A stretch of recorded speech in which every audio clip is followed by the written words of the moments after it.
آج سے 30 سال پہلے کی بات ہے۔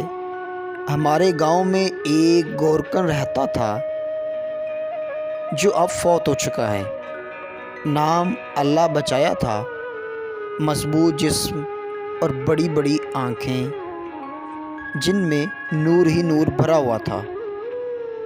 ایمان اس کے چہرے پر جھلکتا تھا۔ بارش چہرہ اس کی ایک ہی روٹین تھی۔ صبح گھر سے نکلتا اور شام کو قبرستان سے واپس آتا تھا۔ ہمیشہ راستے کے ایک طرف ہو کر چلتا تھا اور کسی کی طرف بری نظر سے نہیں دیکھتا تھا۔ ایک دن محلے کے پڑھے لکھے لڑکے اکٹھے ہوئے اور اللہ بچایا سے کہنے لگے کہ آپ کی ساری زندگی قبرستان میں گزر گئی ہے، ہمیں کوئی واقعہ سنائیں۔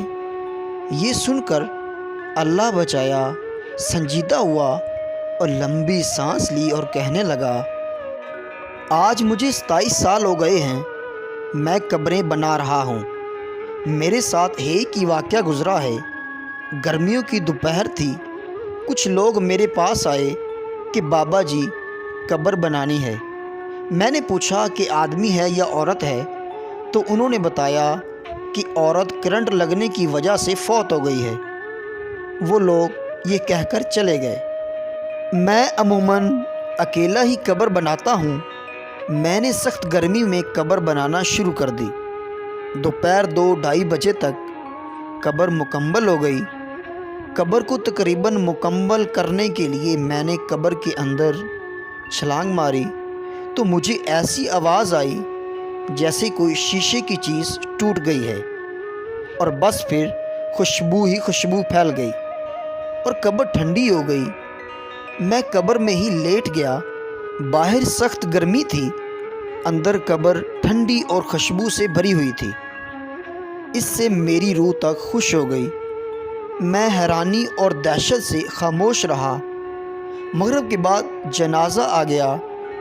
عورت کے ورثاء نے اسے دفنا دیا اور چلے گئے، مگر میرے اندر تجسس بھرا ہوا تھا کہ اس عورت کی کون سی نیکی ہے جو اس کو اتنا بڑا انعام ملا ہے۔ باتوں ہی باتوں میں نے معلوم کر لیا تھا کہ یہ عورت کہاں کی رہنے والی تھی اور بجلی کے کرنٹ لگنے سے فوت ہو گئی ہے۔ آباؤ اجداد یہیں کے رہنے والے تھے۔ میں پوچھتا ہوا وہاں پہنچ گیا اور عورت کے بارے میں معلوم ہوا کہ اس عورت کا خاوند کچھ عرصہ پہلے فوت ہو گیا تھا۔ وہ بیچارہ 6-7 سال بیمار رہا۔ اس عورت نے دن رات اس کی خدمت کی۔ خاوند کی شدید بیماری کے باوجود اس کے ساتھ بے وفائی نہیں کی اور دل و جان سے اس کی تیمارداری کرتی رہی۔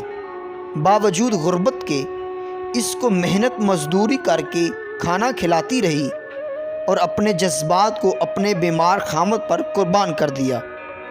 جو لوگ اللہ تعالیٰ کی رضا کی خاطر بے لوث انسانیت کی خدمت کرتے ہیں اور اپنی راتیں بھی اللہ کی راہ میں جاگتے ہیں، انہی لوگوں کے بارے میں اللہ تعالیٰ نے فرمایا ہے کہ میں ایسے ایسے انعامات دوں گا کہ جس کو نہ کسی آنکھ نے دیکھا اور نہ کسی نے تصور کیا۔ خوش نصیب ہیں وہ لوگ جن کی قبریں خوشبو اور ٹھنڈک سے بھری ہوئی ہیں۔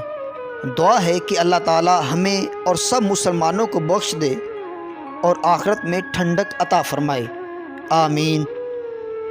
مزید سٹوریز کے لیے ہمارے چینل کو سبسکرائب کریں اور بیل کے آئیکن کو لازمی پریس کریں۔